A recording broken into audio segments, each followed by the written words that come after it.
In the name of Allah, the most gracious, the most merciful.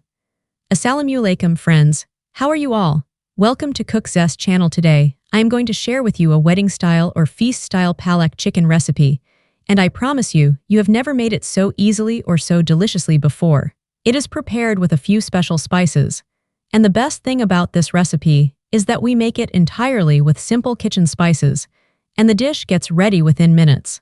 It turns out absolutely incredible, full of flavor, cooked in a special way, and extremely delicious. Please watch it fully and follow every step carefully. You are going to enjoy this a lot. So, let's begin our recipe.